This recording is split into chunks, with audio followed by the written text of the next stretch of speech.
Hello, everyone, and welcome. Thank you for joining us on another episode of NFTV. This is episode 7, and we have Kelley Cambry, the founder of BlueStudios, joining us today. Kelley has a very dynamic career path. She started in traditional finance and has since transitioned into education, STEM-based education and content. And from her first project, Paige and Paxton, developed that into a curriculum that was then picked up by Chicago school districts.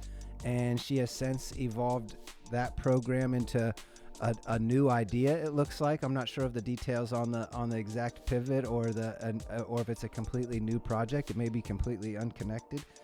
But she started this BlueStudios, which is the world's first learn to earn and play to earn platform, which is very cool. She's got some things in the work. One thing that I'm very excited to talk about today is their family-based crypto wallet. I cannot wait to get there and hear her details on that. She has a lot of wonderful ideas. The artwork for their project BlueStudios is insane. Some of the best artwork in the space. They've got incredible animation, incredible content, and it seems like it's all stemming from this awesome founder that is Kelley Cambry. So Kelley, thank you very much for your time today, and thank you for joining us. Oh, thank you for having me. I really appreciate being on here. Oh, no problem. We're happy to have such an interesting founder and creator. So, as I just gave a loose update, and I went back and did some research on you and started with your journey. It was very inspiring to read about Paige and Paxton and how you all started that. You started that with your family, it seems, and then it transitioned into something that you had as your own entry into the STEM world. And as you and your family, your sisters, advanced and became successful in that space, it seemed like you really felt like you had found something new, a new way to learn, a new way to structure learning. And that's what started this journey. So can you tell us a little bit of how that seed was planted? It seems like it was planted early on in your childhood and then has grown into BlueStudios today, which is an incredibly inspiring story. So I know I covered a long period of time, but wherever you'd like to start. Yeah, it feels like yesterday, but then also it's definitely been a journey to get here. Hi everybody, Kelley, co-founder of Blue Studios. So with Blue Studios, we're really focused on essentially just enabling, basically having a basically combining content, community, and crypto for a very unique Web3 audience first experience to basically onboard kids and families, mainly millennial parents and Gen Alpha children, into Web3. And as you mentioned, that content involves a streaming platform that has super fun, interactive content for kids and families. It definitely leans toward science and math, but also includes financial literacy as well. So, getting kids and families up to date on the latest and greatest in Web3. But we also just like to have fun and entertaining content for families. It's all about bringing families together around like shared experiences, so that they can just learn, grow together in just a dynamic way. So in terms of my background, as you mentioned, I am a third generation entrepreneur on both sides of my family. So it definitely runs in the blood. And I grew up in a marketing agency and production studio. And I really just enjoyed my childhood so much. This was a very hands on learning environment, being raised by entrepreneurs. I So if you bet. have if you have an idea, it's like, well, try it, do it, figure out how, like, make a plan, see how it's going to happen. And so this is where I learned how to code. Also taught myself graphic design, and just how to be a lifelong learner. Funny enough, I think I had about three different businesses as a kid. I had I had Kelly's leaf raking service. I saw That's nobody fire. That's great. raking. Yeah, I don't know probably was about like 8 when I did that. I saw everybody was raking. Well, I'm the oldest child, so of Cool, two cool. girls. So my dad treated me kind of like the oldest boy. So he was like, "You need to learn how to rake leaves." And I was like, "Well, learning, I might as well make some money because I see other people aren't raking their leaves." And then I also did a actually a graphic design agency. It's called Cow Creations when I was younger. So I would help my mom's friends and my parents' friends with their like small design needs. So if they needed like a invitation for like a party or just like a logo done, I would do those. And then I also started a balloon animal making business with my sister in high school. Wow. Yeah. And You're funny enough, awesome. me and my sister are kind of far apart for school age reasons. So I was in high school, my sister's in middle school, and she was my only employee. She still kind of resents me to this day for being my employee. And she basically she learned how to do balloon animals because she just saw somebody making balloon animals in a restaurant, and she decided to just go to the library, pick up books, start teaching herself balloon animals. And I was like, I'm a very entrepreneurial mind. And I was like, well, we have lots of kids and families in this area. I'm like, I know people need birthday party entertainment. I'm like, we should do go balloony. Wow. So, Awesome. so I came up with like a marketing plan. I was handing out flyers to friends and family. Ended up actually coming from an event where we were doing balloon animals, and we were at a restaurant, and the restaurant manager was like, where are you guys coming from? And he actually told us, like, we told him about our business and what we were doing, and he was like, hey, do you want to do balloon animal art every week? And so that was our first um, like commercial contracts for Go Wow. Balloony. And I was, given that I did not have any overhead because I'm a child, right? I was Uh-huh. still living with my parents. Right.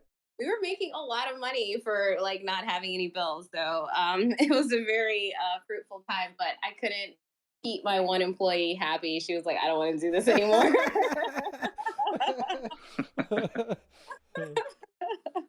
And so I learned a lot about, personnel management. And also, well, my sister ended up becoming a dentist, but I still tell her, I was like, you could have been rich by now, Jessica, if we had a stuck to go balloony. I told her. But yeah, so that's kind of, I don't know. my. Seems like a good pivot into dentistry. Seems like a good move. I don't know how promising the balloon career was looking. Yeah, I was like, hey, you could have been rich by now. You wouldn't have had to go to dental school for so long. So yeah, I'm just kidding, but no, it was a great experience. I was able to do business plan competitions around it and stuff, and so I learned so much about like the core fundamentals of business. And this is And while you're in high school, correct? yes, this is while I was in high school. So I also again, so my professional background is in fintech and computer science. I'm technical as well. So spent my adult career right in Discover Card and consumer card acquisition. Moved on to assistant vice president of digital and product manager for companies like American Express and JP Morgan. Definitely was at a crossroads, and as you can see, I love creating something new, building it out, scaling it. And, that's something that I really wanted to do given my fintech and computer science background. And so that's where I went into, our first ed tech company, which is Page and Paxton.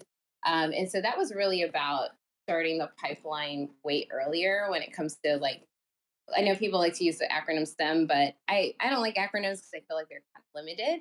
I agree. But to me, it's just about 21st century skills learning, and that also includes soft skills like collaboration, communication, teamwork, all those key things that flexibility, being able to be flexible and nimble. Mm-hmm. That it was all about instilling that early at the pre-K to fifth grade level.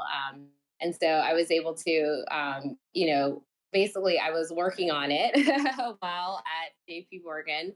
Don't tell anybody I said this, even though it's recorded. And Shh, I we was won't like, tell anyone. yeah, and basically the core of Paige and Paxton was really about my childhood.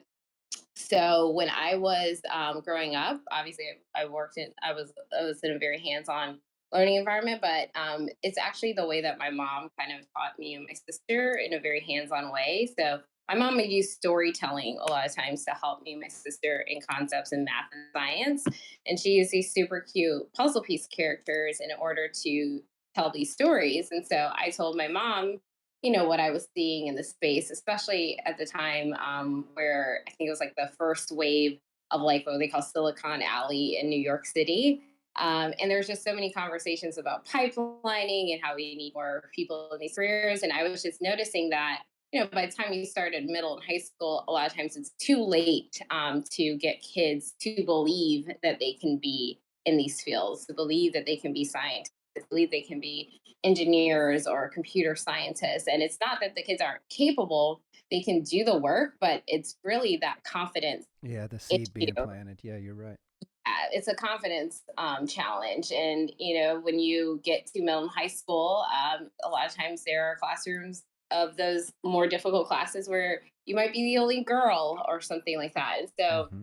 if you don't have that confidence and identity instilled in you, honestly, in kindergarten, you will continue to doubt yourself throughout your entire educational career. And there are studies that show this. There's studies that show that math anxiety formed at a very early age by watching people who look like you around you struggle with math, and believing that because my teacher, I'm a girl and my teacher is a woman, and I see her struggling with math, I think that I'm not supposed to be good at math. These are studies Right. done by the University of Chicago around it. And so I was telling my mom what I saw, and in order to convince her to do this with me, I have to do a lot of convincing. As you see, I gotta sell people on the vision. I had to get a contract, so that's what I did. So I got that CPS, Chicago Public Schools contract, and we were Incredible. hitting the ground running. And my co-founder, who happens to be my husband for Blue Studios, also he has a very similar pathway. He's the son patient immigrants, and his parents came to this country to basically have a better life. Both are doctors, medical professionals, and he also kind of saw STEM and 21st century learning as a like pathway prosperity for a lot of folks. And he also was in investment banking at JP Morgan. That's where I first met him. And he was also, teaching full time at a graduate school as an econ professor, having a center or having a incubator where he was, training middle high school, but also adults. And we both met, and we were like, hey, we just believed in this full, not only pipeline, but also an easy access for families into this type of learning and experience, and helping to bring families together around learning and growing together. And so that's where we came up with Studios. And also, I'll mention has a filmmaking background as well. Sold films to like major streaming networks and things like that. So Nice. so I know it seems like Blue Perfect Studios. team. Yeah, it's funny because it seems like Blue Studios does a lot, but it's all because of both of our backgrounds. Right. They just like all come together. And we started our streaming network for families right before the pandemic, funny enough. And obviously the pandemic had our numbers surge because we were in it. We always believed that there was going to be a movement toward virtual learning, but the pandemic like sped that up. Really accelerated. Yeah, Like, absolutely. overnight, it was like parents who who hated screen time all of a sudden were very fine with it. Yeah, fine. Yeah, yep. Yeah. Well, that's one of the craziest things about like entrepreneurship is that like sometimes, things just shine on you for in the weirdest way. And who knew that the pandemic was coming, but you start a digital business that's focused on learning, and then this happens, and it's like Right. crazy what's happening in the world, but you're like, wait a second, this is good for my business. Perfect opportunity. Yeah. Yeah. So it's like wild as an entrepreneur to like who knew that that was going to happen? It immediately brought people to you. So it's crazy, Yeah. crazy timing, you know? Yeah. It was insane timing. I mean, we were willing to, ride the wave that it was going to take to get there, but it just happened overnight. And we were ready.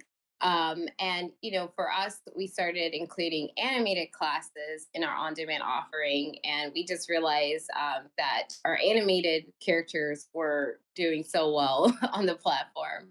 And from there we started doing more 3D animation, because one of our goals is really edutainment, not just pure entertainment, but we want kids and families to get something out of our content when they watch it. And then earlier last year, we definitely started to see like Web3 and NFTs take off. Funny enough, my husband was early in crypto. He actually had in his incubators actually had a Bitcoin ATMs. So he was like Awesome. Very cool. first, Nice. yeah, a And very long that was through JP Investment Banking.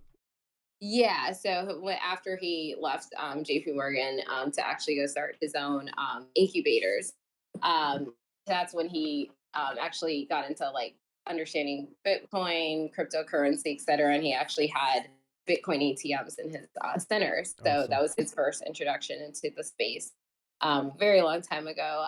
But, again, my husband is an economist at heart, and so he's been into crypto and definitely pulled me into it as well. And for us, we saw this, and it was almost like what there was something that we had been waiting for as entrepreneurs, because we saw this as a more participatory economy where everybody wins together, the incentives of the company and the customer can be fully aligned, and everybody can have the upside to the work being done.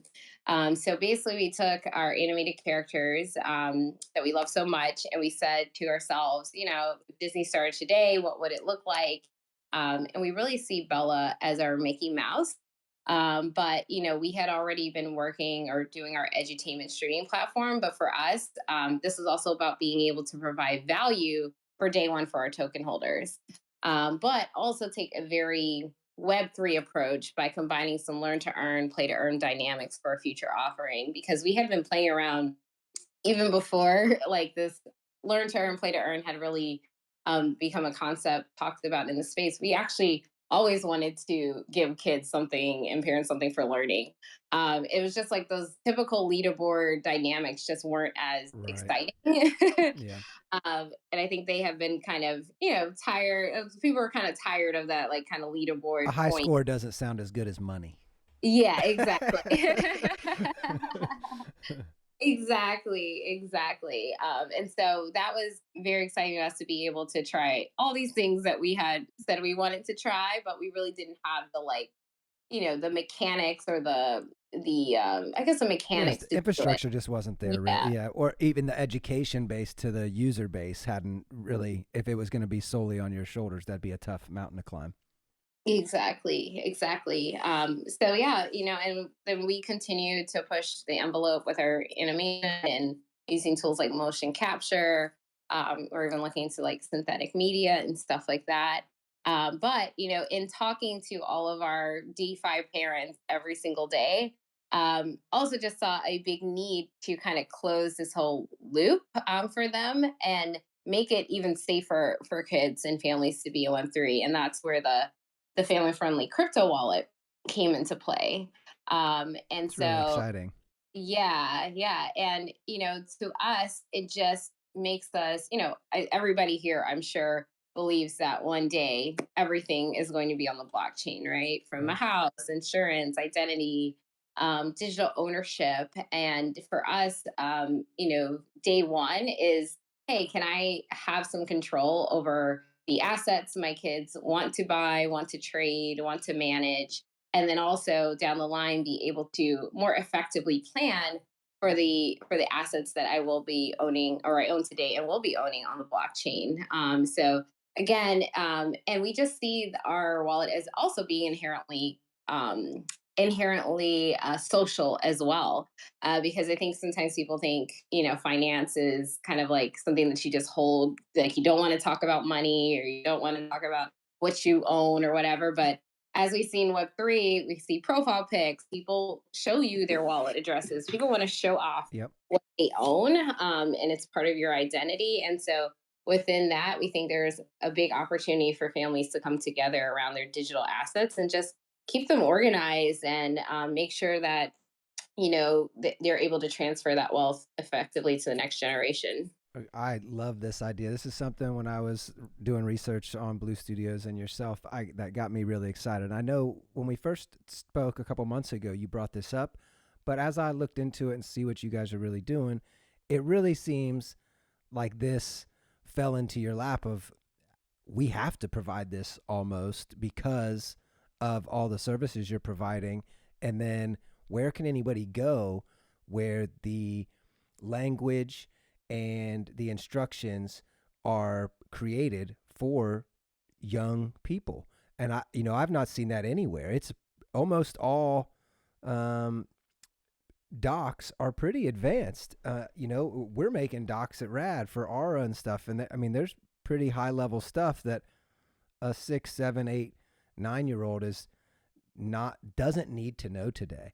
And for you guys to take that on to yourselves and be making basically a multi-signature wallet that is built for kids and families really feels like something that is necessary in the space, and a gaping oversight of maybe the entire industry of like, why do we not have this? And maybe there are some other options that I'm not aware of, but this just seems like a really intuitive product for you all to be rolling out in the space that you all are covering.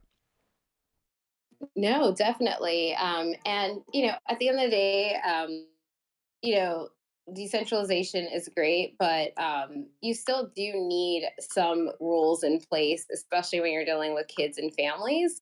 And I think I'm able to. What I'm really excited about is to be able to take that like consumer finance, fintech background that I have, and really apply this to the new industry, because there's reasons why there's some checks and balances in place in the traditional banking industry. But I think what also makes this really cool is just how much cheaper and accessible family wealth management can be Yes. in Web3. Yep. Because, how expensive is it to get a trust done, right? How expensive is it to get, even like change the deed on a house or something like that? Or Mm-hmm. the smallest things that you think should take 5 seconds. You have to talk to like a bunch of lawyers about, Yeah, a month. and Yeah. yeah, it's horrible. Yeah. I'm trying to get my parents to go through that, and they're taking their sweet time, because they don't feel like going through the process. But Right, because they know how much that, time it's going to take, and yeah, this is just a really, just a really great idea, Kelley. This is something that I know I've said it 10 times, but I really did something inspire this idea of like we have to make this because your users were saying like, hey, this is the MetaMask usage or whatever else is too complex, or were they asking for something their kids could use that was more user friendly, or even just it seems like MetaMask should have a kids version, but they don't. So is that kind of what piqued this idea? yeah. I mean, we know it was just really just listening to our customers every single day, especially once we launched that pay to earn, learn to earn. We're even doing learn to earn, which is fun. So making sure parents get a little time to themselves as Right. well. Why don't you tell us more about that? Their Learn to Earn. I've seen some things online where you're posting. Users are able to record a video or something of themselves and kind of explain what they learned through your lessons, and then submit those, and then you're kind of grading them or reviewing them, and then selecting somebody to win each day. Is that kind of the high level? And can you tell us a little bit more about how that works and what that process is like? Yeah, so when we first so we're when we first started learn to earn, we were making it so that it was one person would enter to win. But we actually decided to change up the model a little bit more to encourage more people to want to participate and to everybody to have shared wins. So what we decided to do is just have a daily prize pool. And what you do is you would watch the content on our streaming platform. Tell us about what you learned, and you can upload a picture, you can do a video. It's a lot of times we have for all of our classes we have worksheets, pre and post discussion guides. So we give people a lot of ideas that they can use as their like project. And then if they want to enter into the daily prize pool, they can basically the parents post or tweet out our challenge. And then we take inventory of and we review all the submissions, and then we are able to at the end of the week calculate what everybody gets, and they're basically splitting the prize pool between each other. Awesome. And at first, we thought that people wouldn't like it as much because they, the chance of winning all of it or just a little bit of it, like what ends up being better for them. But people actually really enjoyed everybody getting a piece of the pie every single day. And so that's something that we thought was unexpected. We were like, oh, if there's too many people participating that day and they only get like a little piece of ETH, are they still going to be happy? And interestingly enough, they were. Wow. And with talking to these parents every single day, and we realized that how people were using their earnings was really interesting. So we had people who would save up their earnings for the entire month and then like give it as a gift to a family member. We had people who would, parents who would see it as kind of a savings account for their kids that they could use at their discretion to buy their any NFT that they wanted. And so we were just seeing how parents and kids were thinking about using their earnings, and how a lot of times the way that they were using their earnings was actually giving back to somebody or putting it back in the ecosystem. And so that's where we started to get the idea of the wallet, because we realized there was a lot of, even though they were doing it, but we did realize there's a lot of friction. There was a lot of friction with that a lot of times, and so we were like, hey, can we create an easier experience? As I was going through and I started noticing your art, you guys are doing your Bella, the blue bot is, you said, what is your Mickey idea? And I Mhm. really love the art that you guys have. It's really fun. Can you tell us maybe a little bit about the artist and what the idea was behind your art? And as I was going through, I see you have, I want to say like 15 assets that you had. You have like rocket shoes, you got the horses, you've got the sickest race car I've seen. I want one of those cars so bad. It is so fire with the wheels flipping underneath. There's some hot images in there that I would want right now. And it says you guys are doing a total of 12,000 bots, but you're doing it in phases. Yes, yes. So that was our Genesis collection that we launched. And we haven't quite decided yet, but we will be launching the next version when it makes sense. But we really wanted to start with our, core Genesis members and really just build out the community and create our super promoters from there. But yes, Bella represents, even though she's a blue bot, I think that, and this is just my personal opinion about Bella and how we thought about creating her, was that she really represents the best of humanity, and in my mind, she's courageous, she's giving, she's super smart, she's confident, she's motivated, and Bella, she doesn't take no for an answer. Hmm. And so for us, with Bella, we really wanted to show something that was inspirational for young kids, but also we wanted the artwork to be very high end, and also unique in the space. And so we really haven't seen anything else like Bella in the space I moving agree. forward. I agree. I think you guys really have something unique there. And the animation you've been rolling out is incredible. Really, some of the best animation in the space so far. I noticed that you guys are also planning an animated series. How far are you along on that? Yeah, so we are currently in the process of the animated series. We'll be releasing our music video for the series Oh, very, snap. yeah. Nice.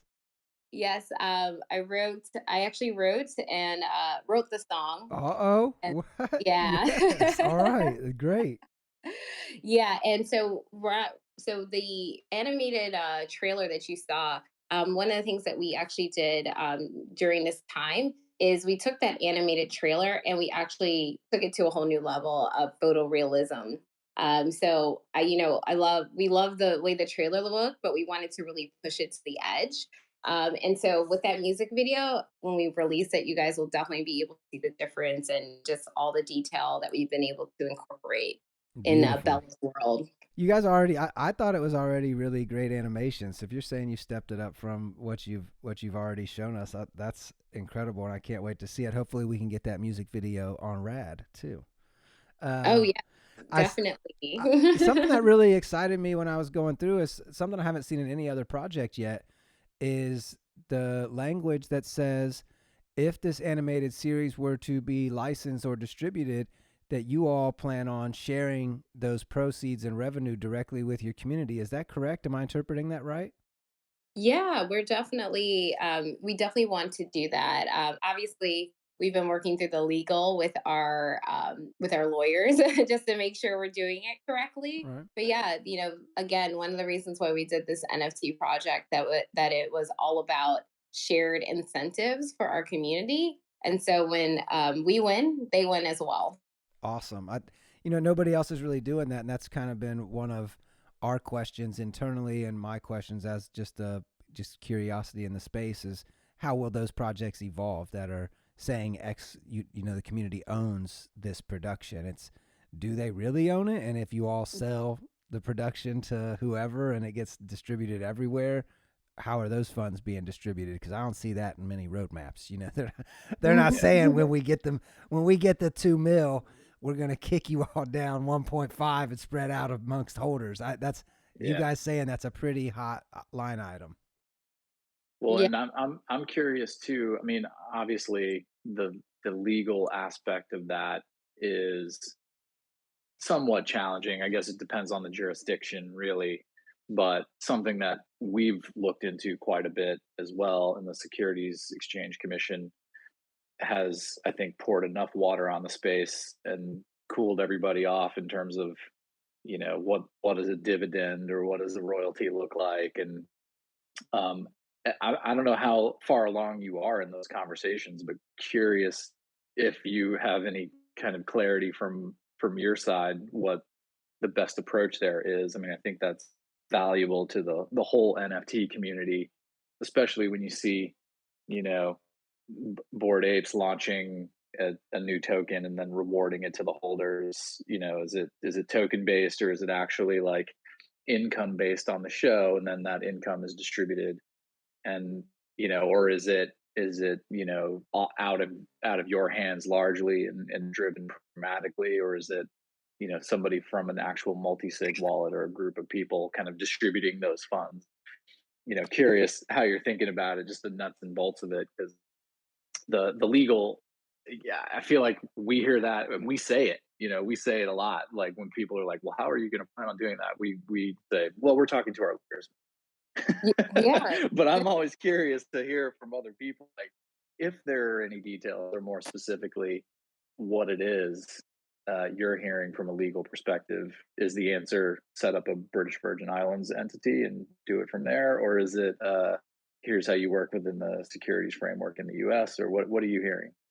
Yeah, I mean, we've heard all of those options, right? Of course. But Yeah. we've talked to plenty of legal experts in the space. But even if the legal nature of royalties or dividends change, our goal is to always find a way for our community to win.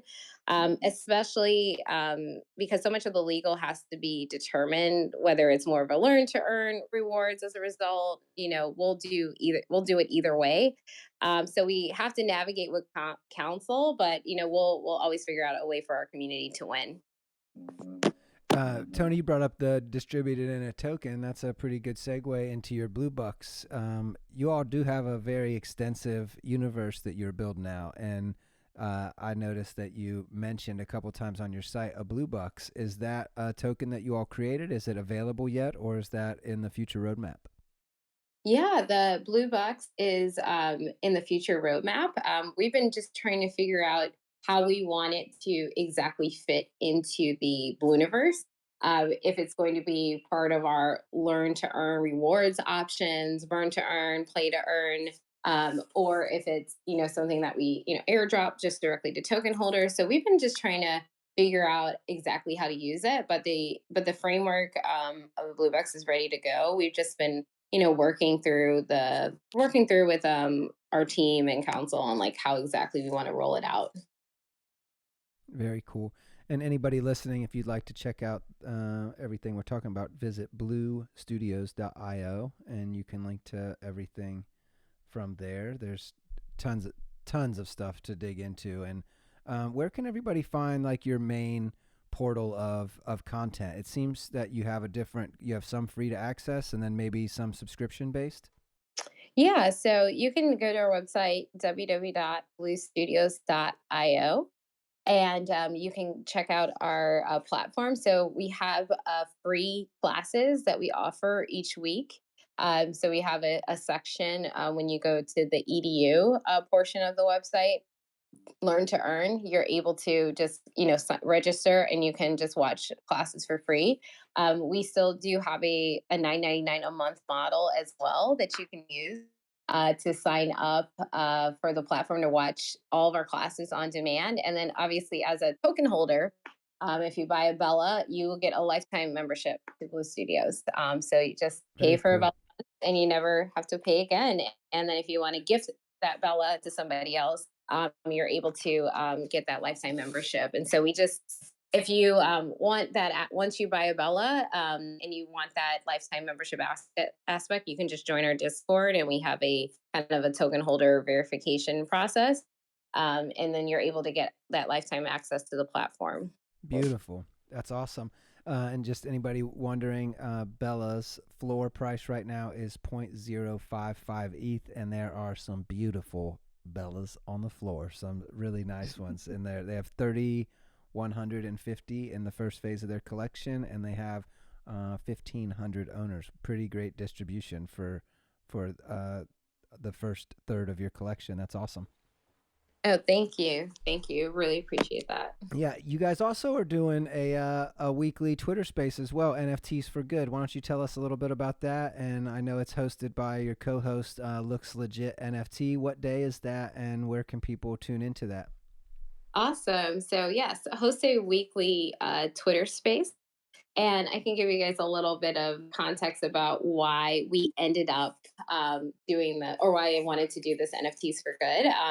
Mainly because, I think in the space, sometimes the big projects, the big, pumped projects kind of take up all of the energy in the space. And also, at the other side, on the mainstream side, there isn't always that much of a positive point of view of like what's going on in NFTs and Web3.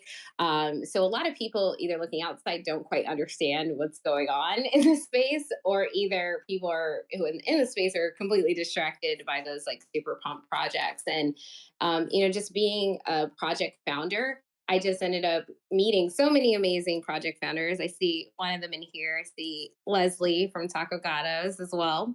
Um, and, there are a lot of project founders in this space who really came in wanting to build utility, wanting to like build communities from the ground up, and just doing the work to really show that NFTs have utility, can build communities, and just honestly make the world a better place. And I was like, well, if nobody's really talking about it in that way, I was like, why don't I just go ahead and start it? And it's been amazing. I have a backlog of tons of projects that I actually need to, add to the website and start to connect with and get them on the show. But there are tons of builders in the space, and I just think they need a place where they can kind of step back, tell their full story, tell people why they started this, why they're doing what they're doing, so that people can understand kind of that there are great people in this space, and they're building something big, and we should really support them along the way, and give them as much support as possible. That's awesome that you saw that. You're really good at observing the space and then delivering things that are needed. You're a great founder and have wonderful energy, Kelley. Thanks for sharing it with us today. Oh, course. And you can find NFTs for Good on our website too, www.bluestudios.io. You can click on NFTs for Good, and we have our updates. You can sign up to our email list to get updates. But obviously, don't want to tell you guys to follow me, but obviously, I post. Nah, go follow. Yeah, go follow. Okay. So, like, I want to give everybody else, anybody listening, if you all have any questions, feel free to raise your hand. I've invited a few people to speak. Don't be shy. We've had a couple people on, a couple founders in the last several weeks that a question that's really hit for myself and I think for our community is the asking, what kind of hurdles you faced getting from starting your project of Blue Studios NFT to today, and maybe any advice you have for a founder that's considering jumping in, and maybe a couple mistakes or regrets you have along the way of things you may have done differently. Yeah, no, that's definitely interesting. Let's see.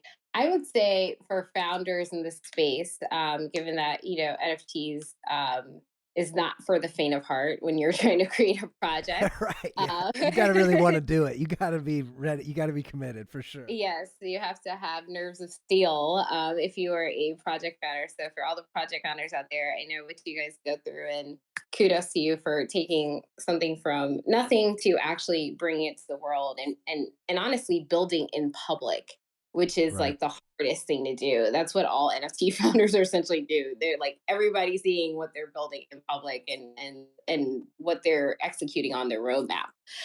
So I think the first thing is run your own race. No, there is no formula for a successful NFT project. It's still early. And we don't even know what success will look like in a year or a couple of months, in a year or 2 years. I think the other thing, and so don't worry about what other projects are doing. Just think about what your community wants, what your vision is, and just really move forward on that vision.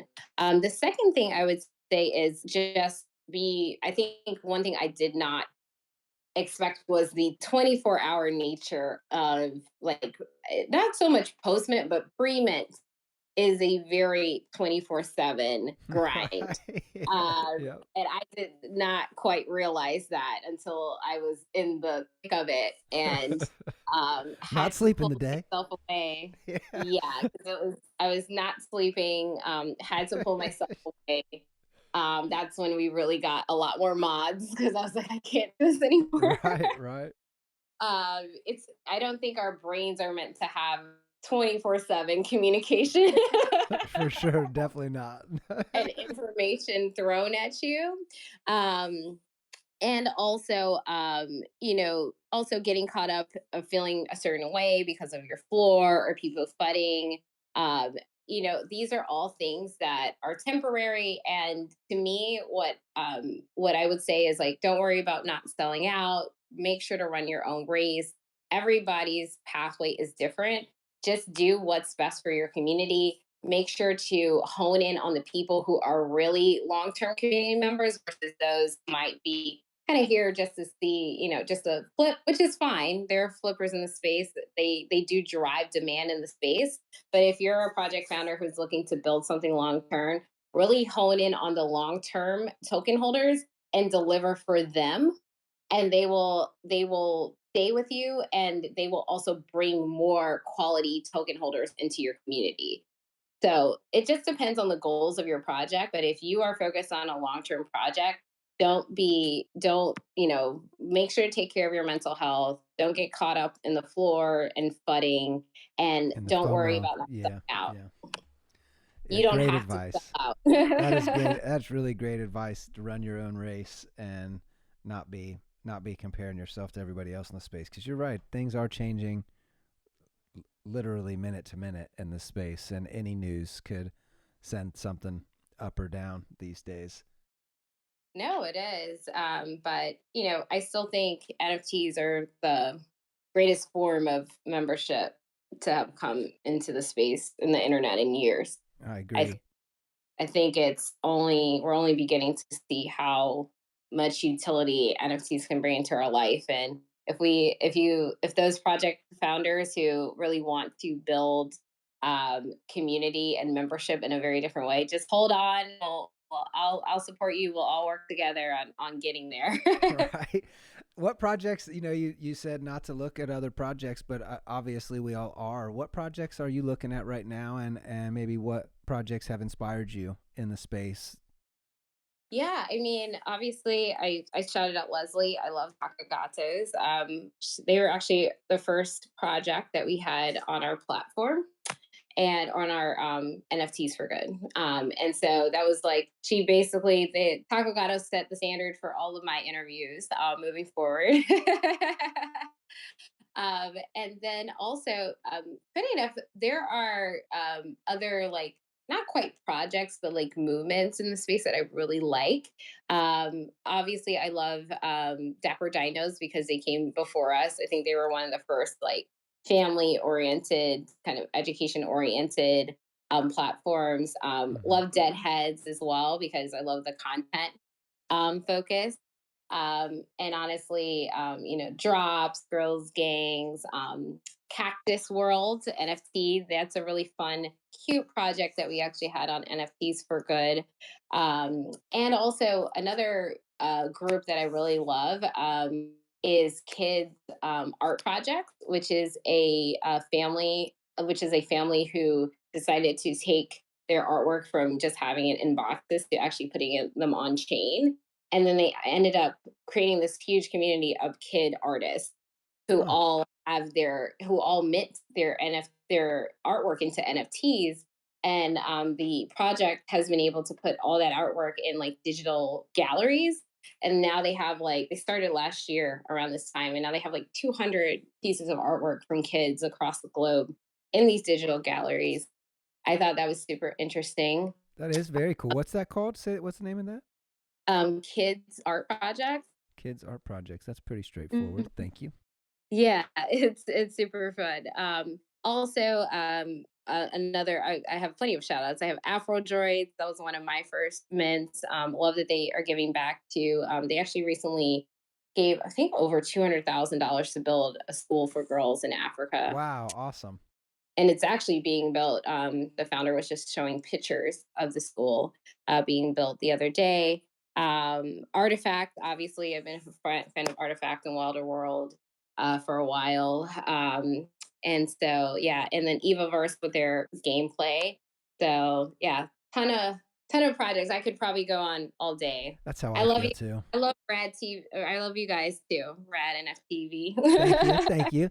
We're really looking forward to being able to, distribute some of your content and get some of your content in front of our users. And it's really inspiring what you've built and your story of taking your very personal journey and delivering a product to the Web3 space that really formed out of your family's love of learning and education and advancement there. It's really cool that you have taken the path you have and delivering this to us in this space. And I know you named a couple others of projects that you say are family oriented, but I really don't feel like anybody's hit it the way you all have, and you're doing a fantastic job, Kelley. Keep up the great work, and again, thanks for your time today. Does anybody have any questions for Miss Kelley O before? I have a question. Go ahead, King. Actually, we on previous shows and just generally in the space, we've asked a bunch of questions around the creation process, and everybody does it a little bit differently in terms of how they approach things creatively. And there's a lot of people that listen to this that are straight up on the creative side. There's people coming to us from the traditional studio world. The Deadheads were telling us about decentralized production and how they have Mhm. teams kind of scattered. Their whole team is just scattered everywhere, and they're sharing assets between shared drives and having to coordinate that decentralized production. And just curious to always hear the creative process from different people, just to understand, because I think a lot of people see these NFT projects that launch out in the world and think that like they just appeared out of nowhere, and I'm going to go buy these JPEGs and flip them, and so, but like there's an enormous amount of work that goes into these things behind the scenes, and I think it points to the real value that's being created, not just like, hey, we're doing this to flip and make some money. So curious to hear your process maybe a little bit, and how you approach it from a team perspective, and the creative, we're starting from here and then here's the finished product. Yeah. So, you know, I love what you said about Deadheads talking about like this decentralized studio. And that's something, again, I feel like a lot of stuff we were doing was right on time, right before the pandemic. Where we actually, one of the goals of the studios was, hey, how can we provide like very high quality content, um, cheaper, faster, and better than anybody else? Because that that cost also, that way we don't have to pass that cost on to the consumer, right? We can keep this very low cost for families, but we want to keep the content, like again, 3D animation, very high end. And so one of the things that we did was, I grew up in a marketing agency, production studio. I understand how much it does take to create content. Hmm. But luckily, there's a lot more technology around than my parents were creating content. And so, using my, computer science background, really wanted to, even before the pandemic, create that distributed team around the world. I personally do a lot of design work as well, but we work as a team across the globe, and we do all we can to let our teammates drive cool ideas of what they think they need to see in the space. All the trends that they're seeing. And so we're able to just bring together these amazing creative minds in such a scalable way. We're able to have a writer's room of moms, teachers, people who have worked at Netflix, Disney, et cetera, who are able to bring their ideas, bring our scripts to the table, and then we're able to use this distributed team across the world to like bring it to life. But all about, it's basically around the clock distributed production. And even more when we get to do other languages. So just a little alpha on that, Wow. that Hmm. might be able to, we're going to be in some other languages as well pretty soon.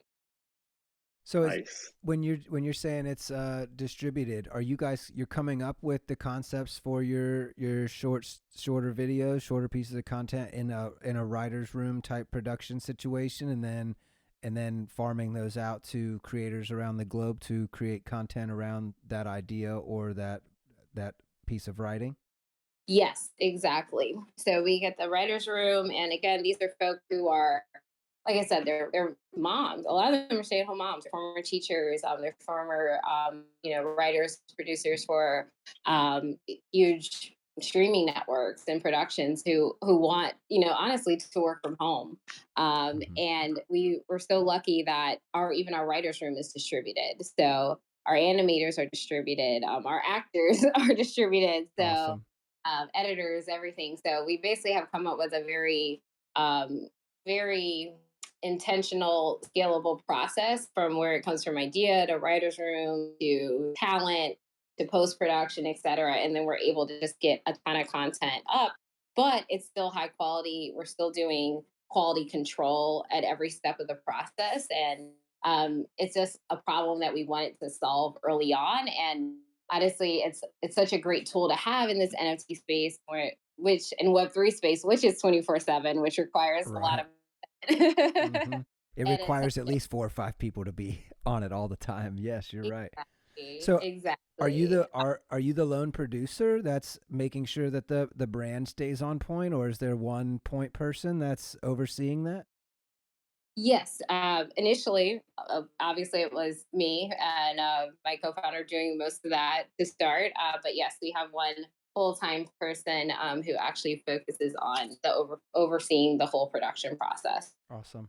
I mean, you guys have really great content and a ton of content. Do you have any general scope on how much content you all have available at the moment? Oh man, I mean, we at this point we produced over uh, 3,000 or more pieces of content. Wow. And Mm. again, just to be clear, I am the head of creative and design, even though we do have a point person who like just manages the process. So I do see everything, but I did need somebody to help. But we're developing more and more concepts to push our narrative as a brand. Very cool.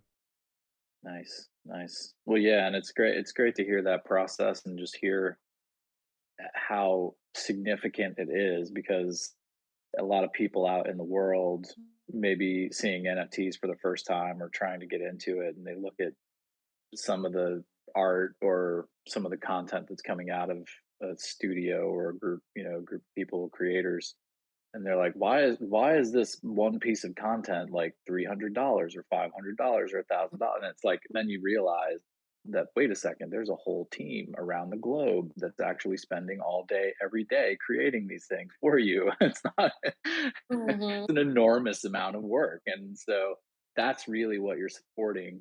And of course, like you pile on the utility on top of that, access and community and feeling, like you're by getting into this community and owning an NFT that you gain access to different things and all the value that gets unpacked from there.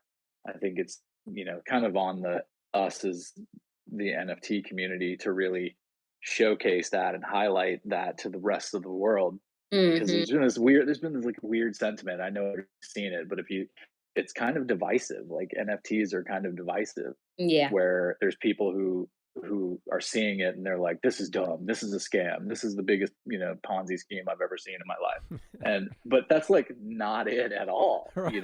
There's like Yeah. people coming at this with like a good heart, trying to build real things with value and utility and with what you guys are doing, it's like mission driven and there's education and, tools for families and like, Yeah.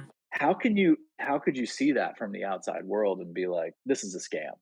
Yeah. Right. A It's school like, being built. Yeah. Yeah. yeah, Donations going everywhere. Yeah. Yeah, I know. It's but it's hard, if you're not in it, you just don't know. So our goal is always to bring more folks in it. But yeah, there's so many interesting, multifaceted people in this space. And, it's just great to have these conversations about just to have these quality conversations so that we can all share each other's stories, right? mm, The one thing again I always talk about what I love about this movement and this community is the power of community, and this idea of getting that minimal viable community with and providing them with great experiences that you can scale. And to me, that's a really fun to challenge. But I think what makes this so much different is that the technology of the blockchain to verify that you've actually bought into that shared community as a member is to me something that's revolutionary. And so I think that's where I think it's hard for people to make that connection. That, hey, this is like a movement for creators, the movement of technologists, is the movement of builders. And, I think for us, we're going to have to do a lot of work just educating people in the space and not just focusing on like the headlines or the pump and Absolutely. projects and stuff like that. I think we all have to be kind of responsible for talking about the good parts of the space, not always bad, but obviously bad news travels faster than good news. So mm. Yeah, I wish that weren't the case. So, what's next for you all, Kelly? What do you guys got coming up? Shill us something. What's the next date you got? What's your next drop point? What do you guys got coming up in the next couple weeks or months? yeah, so we have a ton of stuff coming up. Also, if you guys ever want to keep up to date of what we're doing in the Universe, we do have a Substack. So if you check out our Discord, you can ask about Substack, sign up. I make sure to put pretty much every other week updates. I try to do weekly, but it ends up probably being like a week and a half. Every week and a half, new updates about what's going on in the Universe. But yeah, so we've released our third mini game, Bella Run, and we're going to have another game coming out pretty soon. Also, we are also going to have our animated series music video coming out soon as well, Awesome. and we are also going to have a new set of characters coming out in the Blueverse. So like think of Bella is to Pixar as this new group of characters is to Marvel. So we're gonna have like a Marvel group of characters coming out. So more details about that coming soon. Awesome. yeah, it's going to be really, really interesting. And then let's see what else is coming out. Obviously, we have our wallet coming out as well. So if anybody is interested in our family shared wallet, definitely go. Yeah, there's a wait list. You can put your email in on the wait list, Yes, BlueStudios.io. You can go there and click the wallet tab up top. exactly. And we'll be having some new versions of what that wallet is going to look like coming out in the next as well. So we're mapping that out even more, and we're super excited. So we have a ton of things going on. I'm probably missing some things. Oh, we did we have? I think we've been having a March Madness contest going Oh, on. I saw you did do a March Madness. Yeah, you got your Yeah. brackets. Yeah. Yeah, so that's going to be fun, a bracket contest. And I believe we're going to also do for our third mini game a high score contest for our Bella Run. So that Where can Bella Run be found? So you can find that you can find the Bella Run actually on our page, Blue Studios NFT. We've been posting about Bella Run. But again, if you want to join the Discord and ask our mods, they're available 24/7. You can ask them where they can start playing Bella Run as well. We're going to be adding a section to our website around our Studios Play, and we'll have all of our mini games there as well. Awesome. Yeah, but also we are the other thing that we were going to have is our partnership with you guys. Yes, I was just gonna bring that up in the end, but yeah, we are ingesting a bunch of Blue Studios content right now, and we are excited to get started working with you in a bunch of ways. And after this conversation, I feel like we need to have another phone call. so so we'll get that on the books and get it scheduled. But there's a ton of stuff I'm looking forward to from you all, and a lot of ways I think we can work together of stuff we have in the pipeline that's not been announced yet that will benefit you all greatly. Oh, I Yeah. can't wait. Well, I can't either. I'm so we just so everybody knows, we just rolled out. Is King Prasant still in here? Is he still here? I think he left us, but we just rolled out today. I don't even know if I should tell anybody, but I am sorry, Tony. Do it. Go.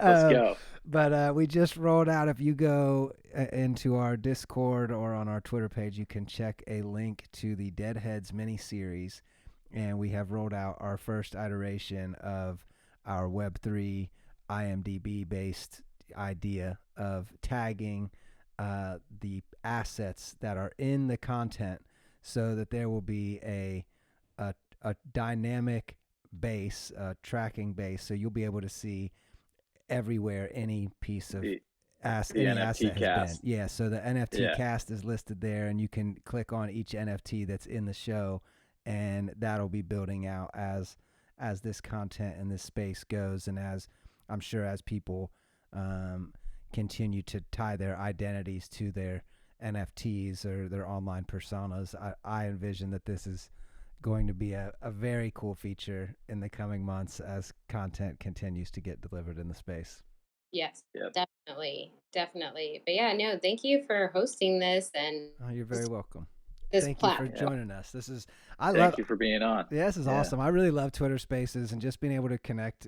This Web3 space has connected me to a lot of very awesome creators and founders in a really short period of time. The last year has been a whirlwind of great ideas and education, and I don't know what I'm doing over here. I need to figure it out. And that to me is fun. I love not knowing what's next, and this space keeps me on my toes. It keeps me active every day, and like you said, Kelley, it never sleeps. So there's always, you go to sleep for 8 hours, you missed a lot. So it's like time to get back to it. And sometimes you have to be comfortable with missing a lot. Yeah, I think sleep. so. Yeah, I mean, I think we're all getting more and more comfortable with that. Of, it's for the last year, it has been really nonstop FOMO for pretty much every new drop, every project, and people even rushing. As you guys have gotten so much into the space and delivered so many pieces of content and so many tools, I feel like we were doing the same. We rolled out our Rad Pandas, which they are our subscription. They are act as a lifetime subscription to all things Rad, all of our apps, PlayStation 4, 5, Android TV, Google TV, Oculus, iOS, And as soon as you register your Panda, that subscription takes place. But just hearing from you and Deadheads and Roads to Rome of things that people have learned as they're trying to get things into the market, because it is a very time is of the essence, and there are a lot of new things and a lot of new developments. It's fun to move fast and break some things in this space, and to see what we've done in a year. I know that I always say a year. We're a year deep in the NFT space. I know people from 2017 with CryptoPunks, when they were giving them away, would argue with me, but they were giving them away, fam. It wasn't even, nobody was fighting over them. So, there was no market. Yeah. It was only meme. So I mean, like in the last year, we've seen so many new products come out and new ideas, and I feel like every day hearing founders like you talk, Kelley, and seeing what you all are sharing on your timeline of games and stuff, there's just so much still to learn here, and it's such a wide open place of discovery and invention and education. It's a really fun time to be in the space and to be alive generally. Yeah, it's just great. definitely. And I was talking to another founder about how I think in Web 2, you're expected to start something and it has to be a very narrow thing, right? That you have to you do one thing and you have to just go super in a linear path on that. Versus like Web 3, where it's like you almost have to do multiple things at the same time, because you don't know where the space is going, right? And so it allows you to try a lot of different things at the same time. And maybe some of them will all come together, or maybe some of them will, you'll decommission some things or build others. But I think it's an opportunity for people to build a lot of different things, and they will all work together kind of simultaneously, which is very different than the It is. You bring that up. That's something that I've been noticing over the last couple of months, both on work calls and personal calls, of how intertwined everything has become. It's like the marketing is the product. The product is is the data. It's like all of these different areas of business have fallen into Web3. It seems like Web3 is just eating everything, and anything that you think is not covered in Web3 is quickly being eaten or given. At least literally, you mentioned deeds to houses and stuff. I really feel like that's where we're headed, where whoever has the deed in their wallet owns this home. And I mean, we've got you're building in a wallet of safety. We don't want kids sending out deeds, on an accident. Exactly. And like these are things we have to think about if these tools are really going to come to fruition, and somebody has to think about them. And that's, there does need to be easy access for parents to teach kids, and for kids to feel comfortable, and parents to know that the kid isn't able to wreck whatever was in there. If that becomes as you say that, and I think about that more, it really seems kind of strange that we don't have a center focal point for finance for families. It's like parents' finances are so separate, but they have to give kids money every day, or transfer Apple Pay, or whatever it is they're using for, to give them their $10 or $20, whatever it is. It seems like there should be a much easier way. And I kind of feel like this space is opening up those windows to see we are obviously missing this huge thing, this huge opportunity right here, from super fans, accessibility, all the way down to your own child's accessibility into your finances. It's such a wide spectrum. It is. It is. I mean, it's such an amazing problem to solve. Like, I adamantly believe in the democratization of financial tools for families. Everyone should have the latest and greatest tools to manage and build wealth for families. And like you said, traditionally, families and children tend to receive the least amount of thoughtful innovation of how they can better connect with their children. And I believe with BlueStudios, we're just able to bring families together in a special set of daily bonding experiences, like whether it's our wallet or a streaming platform, and just give them the tools to plan and manage their future as more to the blockchain. I think we can create the most equitable system for everyone to win and participate. I agree. Hey, one last thing before we go. I know we're 15 minutes over and we told you an hour, but I'd love to get a kind of 10,000 foot overview of, you had a career in the traditional fintech world and financial system, and so did your partner and business partner, husband. What are you seeing right now in the traditional space that may be in the near future for cryptocurrencies and Web3? I'm sure you're still keeping a foot and an eye on the traditional side of things, just because it does affect what we're doing so much. And I mean, you're having conversations about, SEC things, and we're talking about regulations and things. What do you see in the near future, or is there anything that you're looking forward to right now, like CBDCs or anything like that that's on your mind for the space?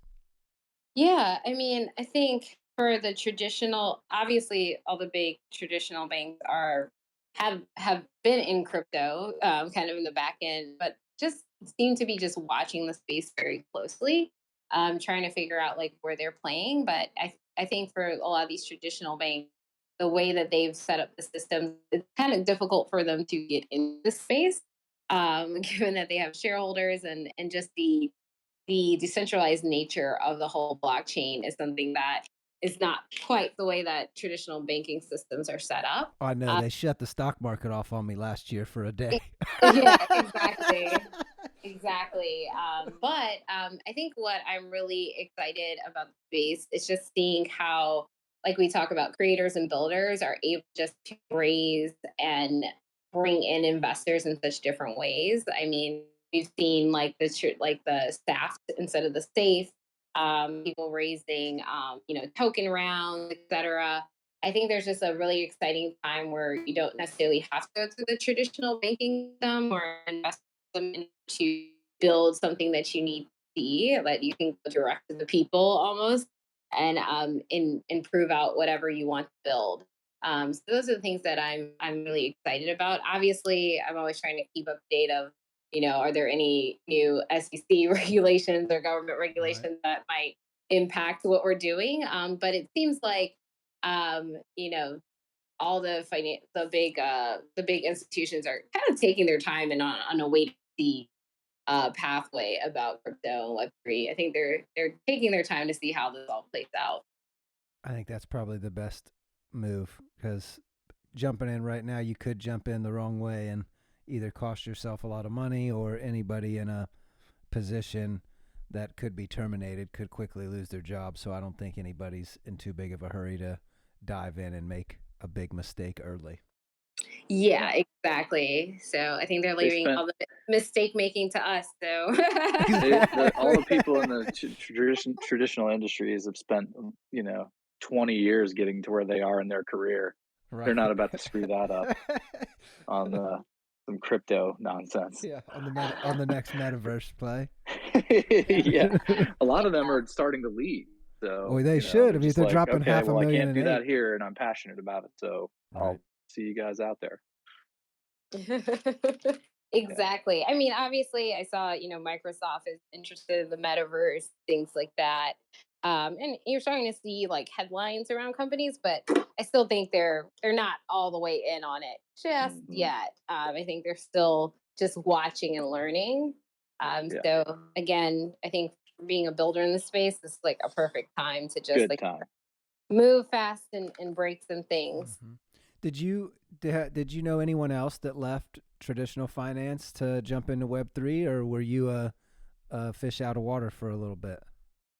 Honestly, I was a little bit of a fish out of water for a little bit, but now I've actually been meeting more people through different like communities and ecosystems. As I think at first you kind of meet people, you only know their profile pic, then you start to get to know them Right, in the right. space. You're like, oh wow, you were in finance too, or you were doing this, or so I am meeting more people who came from like more traditional finance backgrounds and who were in like like investment banking, securities and exchanges, etc., commodities groups, and who have used those like basic learnings to and applied it to the crypto space. Very cool. Yeah. But yeah, I know I'm super over time, so No, we we're will not over time. we No, will have we're part This is fine. two. great. Yeah, Yeah. no. We appreciate your time. We're here. If we go another half hour, no problem for me. Does anybody else have any questions for Miss Kelley Cambry, aka Kelley, Miss Kelley O on Twitter? No, I All guess right. not. All All right. right. Well, Kelley, we'd love to Awesome. have you back again. I know you got a lot of things coming up, and as things continue to develop, if you'd like to come back and speak to us again, you know where to find us. And I really appreciate your time, and I can't tell you enough how interesting and innovative I think a family wallet is, and everything you guys are doing seems to really be serving a group of people that were not being served in this space. So thank you very much for your contribution and your time today and all of your work in this space. Thank you so much. I really appreciate it. Now we're super excited. And like I said, families and parents and children aren't necessarily, catered to in the tech space. And, we really want to change that because the family is center, everything, where everything begins. Awesome. Well, Amazing. everyone, Thank you. thank you all for tuning in today. It's been another wonderful episode. I look forward to this every week. And I'll tell you, we got some great guests coming up the next 2 weeks. Next week, we have director and founder of Flinch NFT. His name's Cameron Van Hoy. And they have a feature-length film that's an hour and 45 minutes long, starring comedian and podcaster Tom Segura. And the week after that, I don't even know if I'm allowed to tell you, but I'm gonna do it again.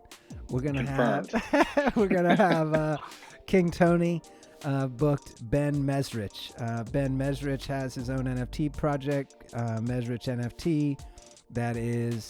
He is the author of the books that led to the movie The Social Network and 21, and he is working on a new project that highlights everything in the stock market last year with Wall Street Bets and GME, GameStop, Nokia, all that whole debacle that we had last year. And very excited to speak with him and Cameron over the next 2 weeks. So don't miss it. We'll be here at noon on Friday, as always. Again, thank you all for tuning in. Kelley Cambry, it was a wonderful conversation with you today, and everything at Blue Studios you all are doing. You all are crushing it. Make sure you guys check out BlueStudios.io and follow Blue Studios NFT on Twitter. Kelley's got a ton of stuff coming out, and you can dive into their universe, into the Blue-niverse, and spend a couple hours in there poking around, just getting familiar with everything that they have to offer. So I highly recommend you do that. And that's it. Thanks for everybody tuning in today. Have a wonderful weekend. Yeah, it was a great week at RAD. We will be getting our weekly updates up on Discord and Medium here shortly. So be on the lookout for that. And again, thank you, Kelley. Everybody have a wonderful weekend, and we'll see you next time. Thanks for tuning in. All right. Bye, everybody. Thanks again. Bye.